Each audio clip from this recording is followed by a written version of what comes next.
to try to give people an idea what you've done and maybe a little bit of how you got here and why you got here. Yeah, I'm John, I'm his brother, and the Architect of Alignment came to me over a period of, really I started developing it probably back in April, and I can't take credit for it because I'm not that smart.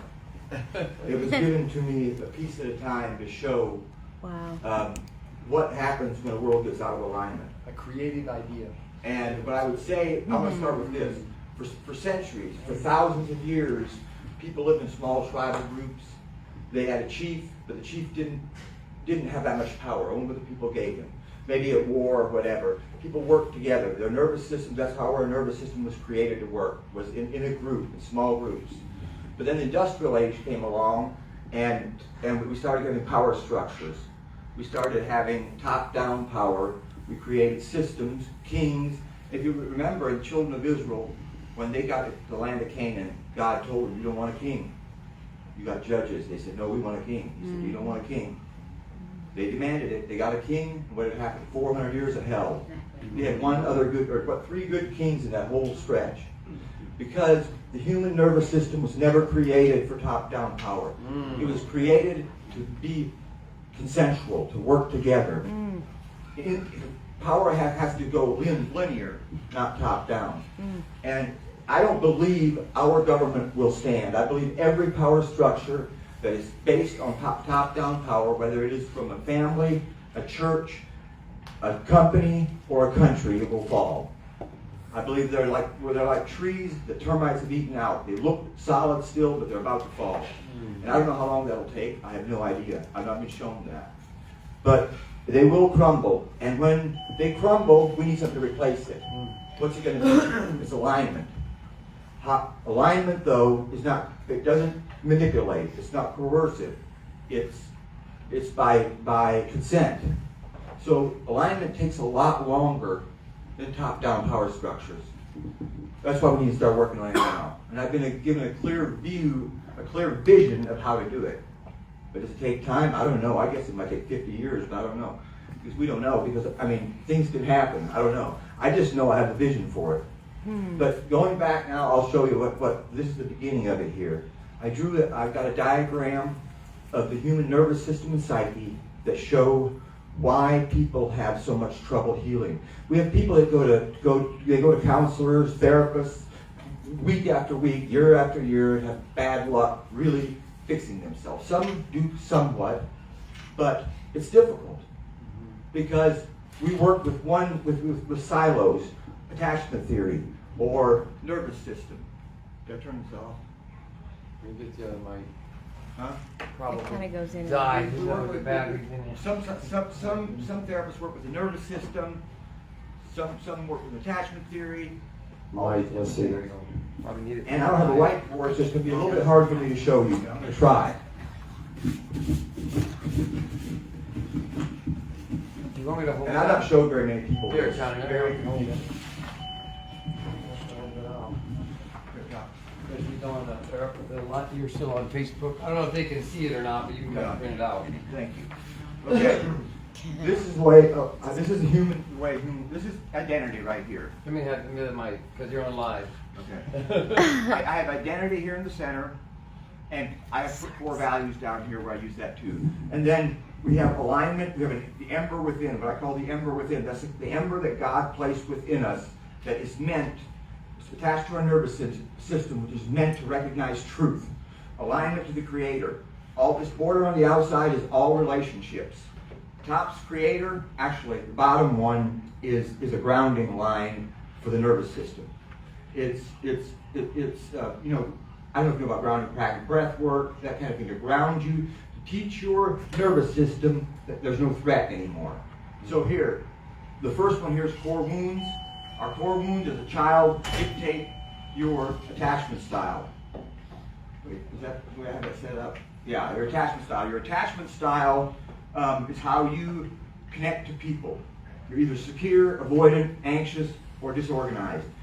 Your attachment style also will dictate how you give and receive love. Love languages, Gary Chapman, 1992.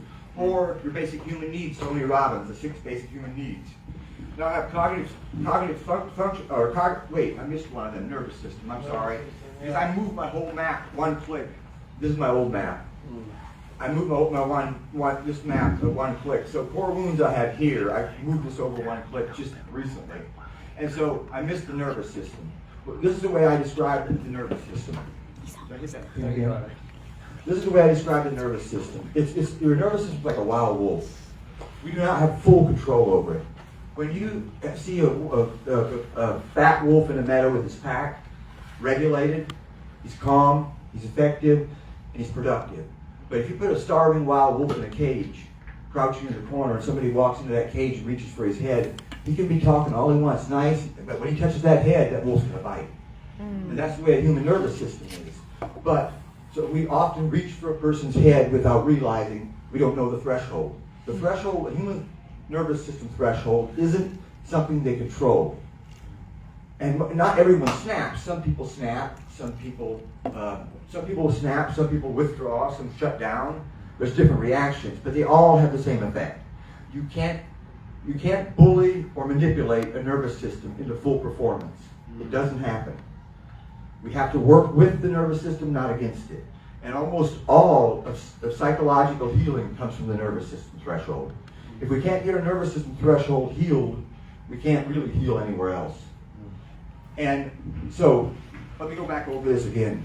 One time. You got about 5 Core minutes. wounds. Okay, core wounds dictate your nervous system threshold. Your nervous system threshold dictates your attachment style. Attachment style dictates how you give and receive love and your basic human needs.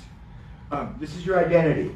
I use like Jamie Winship's identity, where he says, write down all the nasty things people said about you, what you believe about yourself, and burn it, and ask God, who am I? It took me a year to find my own identity, but the core of my identity is interpreter of hidden languages, someone who will bear the weight of injustice. So, once you know who you are, the path to healing is through your cognitive function stack here. There's two ways to make decisions: thinking and feeling. All right. Thinking and feeling are the only way we have to make decisions. And observing the world, we have two ways to observe the world. That's sensing, which is how we see, smell, taste, that kind of thing, and intuition, which is long-term pattern recognition. It's also possibility.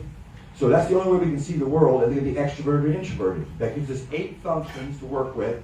Once you understand how you work, how your wiring works, it doesn't turn off again. That automatically it helps you understand how your wiring, your brain wiring is there. And then you work on your nervous system, use the grounding practice in the nervous system. And as that strengthens identity, see what happens. I missed the part because I'm going fast here. But see, all our relationships are out here in the border. And all our wounds touch border, they touch identity. When you get wounded out here, it bleeds into identity. It weakens identity. And then the identity just pumps distortion back out into your relationships. When you start healing identity, and identity gets strong, it pumps truth back out, all these webs into your relationships and strengthens. So the goal is to strengthen. And once identity gets strong, we're grounded, light the ember within, and we get in alignment with the Creator. That's the rough overview. I mean, this is the first step in the architect of alignment. I've got a lot more. I've got 5 more hours I could talk about, but that's all for tonight, I guess. That's really good. That's the beginning of it. I don't have it all hammered out yet. It's been a few months since I've been working on it. It comes to me slowly, bit by bit. I'm sure there's things I'll find out that are wrong, and I'll adjust for them. But I also realize this. Individuals can use that, but where it's probably more effective is get organizations, companies, anybody with people in militaries, government, you get aligned and you help them get in the right places. And you start and none of this works. Alignment doesn't work unless you have a culture of loyalty and honor. And a culture of honor bound by loyalty must carry the weight of injustice for one another. If we don't carry the weight of injustice for one another, then we have a justice system like we have today. Anything can happen. And if you're going to carry the weight of injustice, then you must be committed to truth. And truth means you drag it from the shadow and you never look away. So, if we can build a culture of loyalty and honor, in your company, in your organization, you can get your people in the right place. That's the foundations of starting alignment. Starting a new, that's a big dream, it's a big plan. I can't complete it. But there is a way, and I believe it will come to pass one day. That's really all I have to say. It's really good, Johnny. Thank you. Thanks, man.